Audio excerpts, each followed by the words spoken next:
How's it going, everyone? Welcome back to OC Aviary today for a breeding season review. So it's the end of the 2024 breeding season. We've bred a good number of young birds from our canaries and our native finches, and because it's the end of the season, we've got all our adult birds molting and all our young birds molting. So today we're going to look at the numbers we produced from each species, some individual standout birds from each of those species, and then we're going to look at what went well this breeding season that we can continue to do, and what didn't go so well that we can improve on for next breeding season. So based on overall numbers produced, the most successful species was the lesser red polls. This season we had 6 pairs and 1 trio, and they produced us a total of 24 young birds that have made it to the molting stage. Now, we did have a couple of youngsters that passed away from parents either not feeding them for long enough or before being weaned. So anything that I'm classing as being bred got to this stage where they were separated and weaned from their parents. Of those chicks then, 24 chicks produced from 6 hens. Only 2 hens didn't produce for us and 1 cockbird didn't produce for us. So overall, I'm really quite pleased with those numbers. The 2 hens that didn't produce were older birds, so I do have to take that into account. So really, I'm quite pleased with the overall numbers. We bred from most of the birds that I wanted to this season. There was 1 individual bird that I didn't manage to breed off, but for the overall quality and the genetic diversity of our stud, we've got there, and I'm really quite pleased with that. Now, 1 individual bird I did want to breed off was a outcross cockbird I brought in this last winter from a very successful stud, and we managed to produce 4 chicks from him. So that was really good news. Those chicks were bred earlier in the breeding season, so they're up here with our group of older chicks. So during the breeding season, whenever we weaned some young birds off, we moved them over into the young bird room across the garden. But now that everything's stopped breeding and beginning to molt, we've moved the youngsters back in. So what we have here with the red polls is 2 groups of young birds, our adult cockbirds and our adult hens. Now, what we have is a group of 13 and a group of 11. And you might wonder why it's not equal numbers. Well, the reason is to keep them in age-related groups. So what we have at the top is red polls ranging from about 3 months old to approximately 1.5 months old.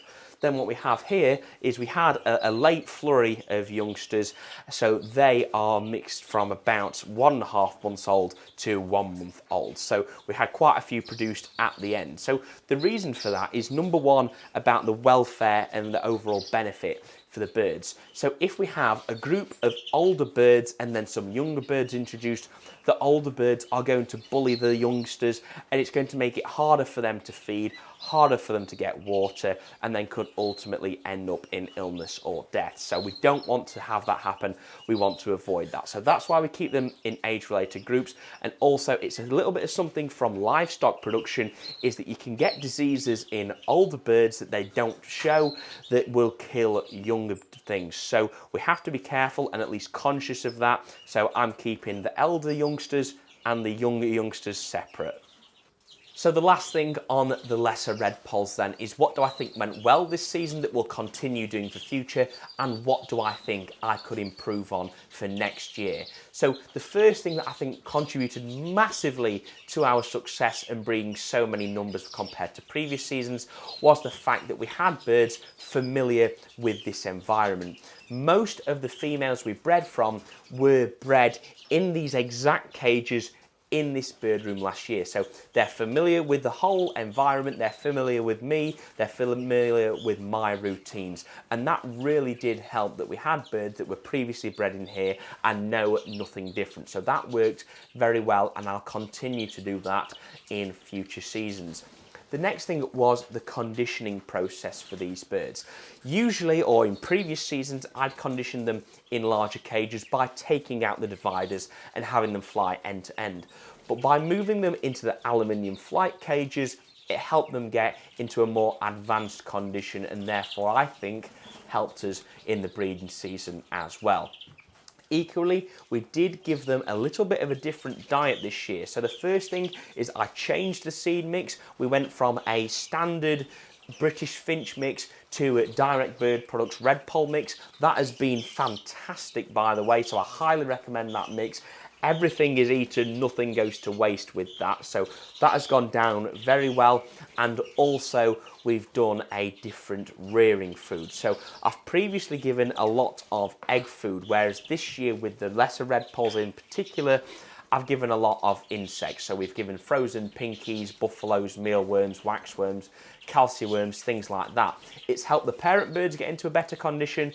It's helped them feed the chicks better that have grown far quicker than previously, and then it's allowed the youngsters to develop as well. So that has worked very nicely for me, and I'm really pleased with that.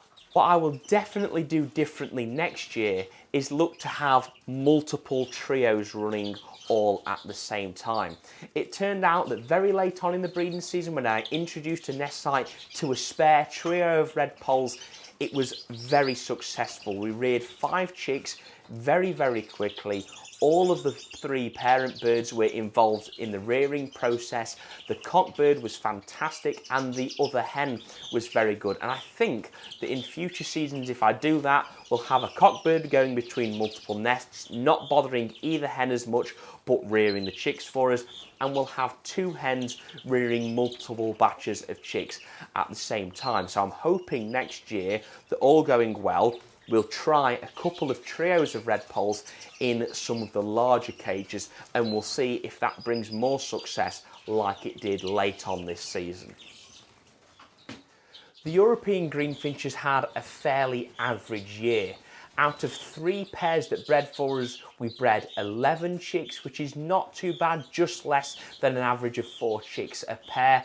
But we had 5 hens this breeding season and only 3 of them bred. So that's a real shame. And it turns out that one of them did pass away quite early on the breeding season. It was a 4-year-old hen, so probably coming into a last breeding season anyway.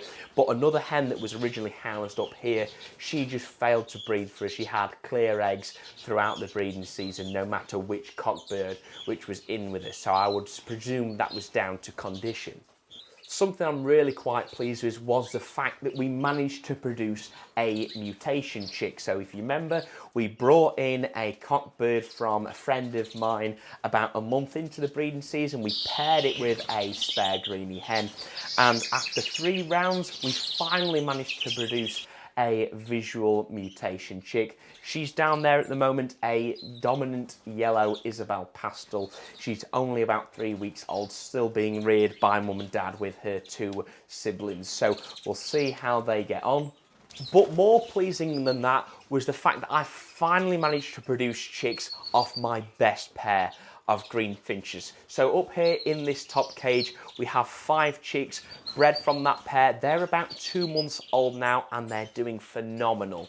Now, my best pair of birds consisted of a cock bird I bred in 2021. He has done an awful lot of winning for me on the show bench in the novice categories over the past couple of years, and he was paired to a new outcross hen who is equally of very, very good quality. Now, it's important to mention that the cock bird I'm referring to, he's just up here at the moment. I bred him in 2021. He's had 2 breeding seasons prior to this one, and he had not produced 1 single fertile egg, all until this season. What I changed that I think made a massive difference this breeding season was that I installed some full spectrum lighting systems. So we have one here, which is where the greenies originally were, and one in for the hawfinches. Now what that did was bring the pair into a far advanced condition than I'd seen them before, particularly the cockbird, who was singing his head off all day, and that condition lasted throughout the breeding season up until last week when I turned those lights off and moved them into these cages. So it's now time for a quick science lesson on this lighting. So I'm in my 4th year of study at university, studying a master's in bioveterinary science, and this absolutely fascinates me. So these are the ARCADIA Pro T5 lighting systems I got specifically from Planet Avery. And basically how they work is they expose the birds to UVB radiation, which in the wild, in nature, they would get from sunlight. But of course, in a bird room environment, that is restricted.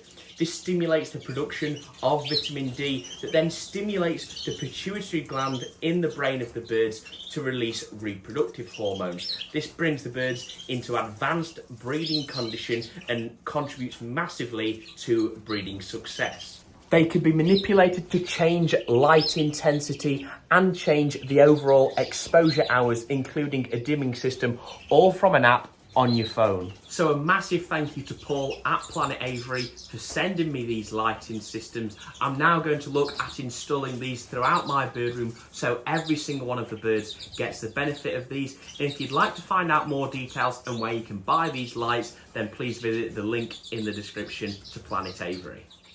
So what I think I can look to improve on in future breeding seasons with the greenfinches is conditioning them in smaller groups. Originally we had 4 cockbirds, 5 hens, and each had a flight or a cage, and it meant that they were in slightly larger groups than perhaps ideal. So you had the dominant birds, the dominant hens particularly, coming into the best of breeding condition, with the more submissive birds not competing as much for the conditioning supplements, the conditioning feeds and things like that, and therefore not breeding for us this season. So that's something I've learned this year. I think we'll condition them in groups of 2s and 3s rather than 5s and 6s, and I think that will benefit in the long run.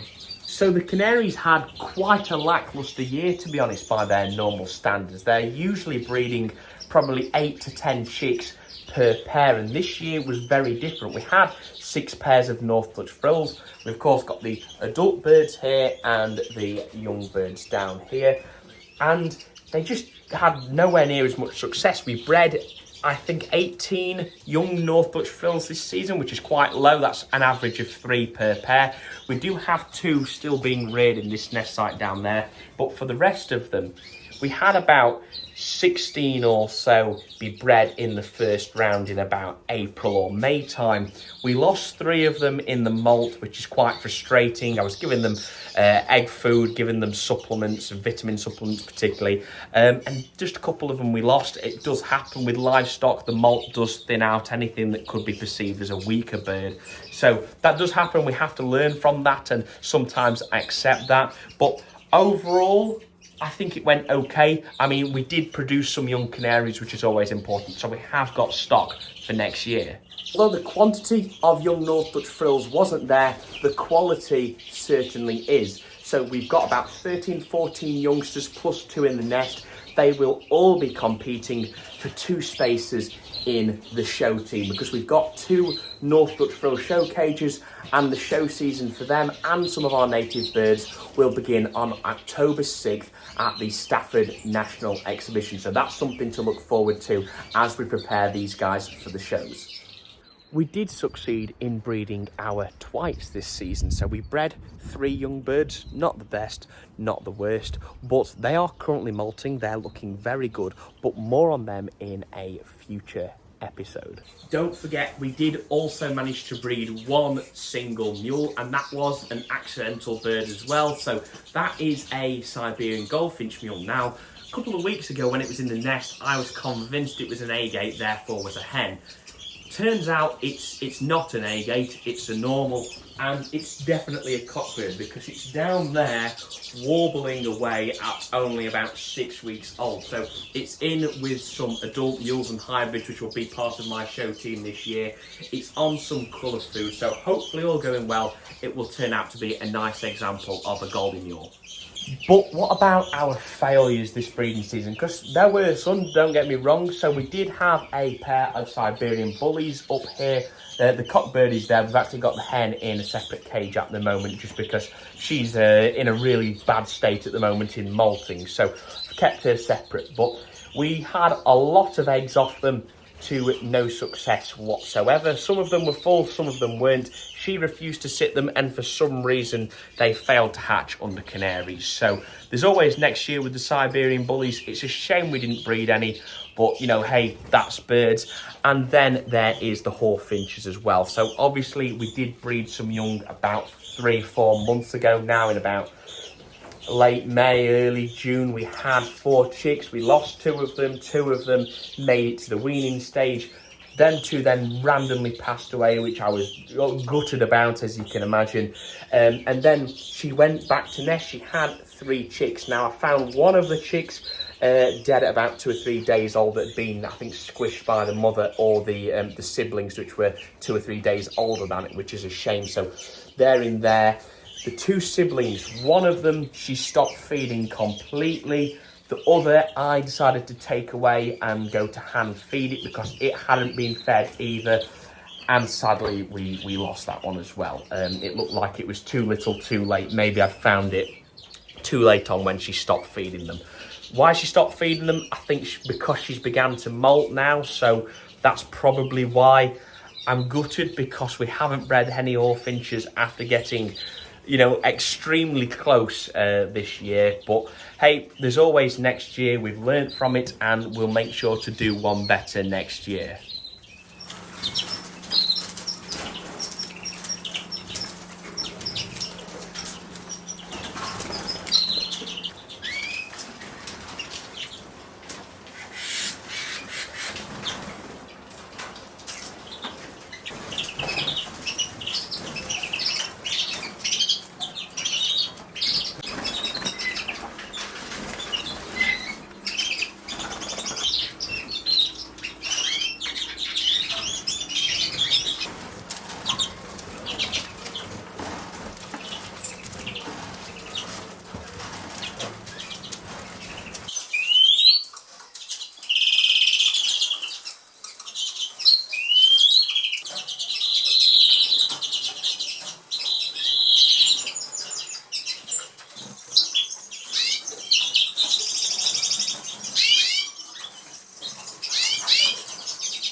So that is the roundup of the 2024 breeding season. 59 young birds produced from a bird room.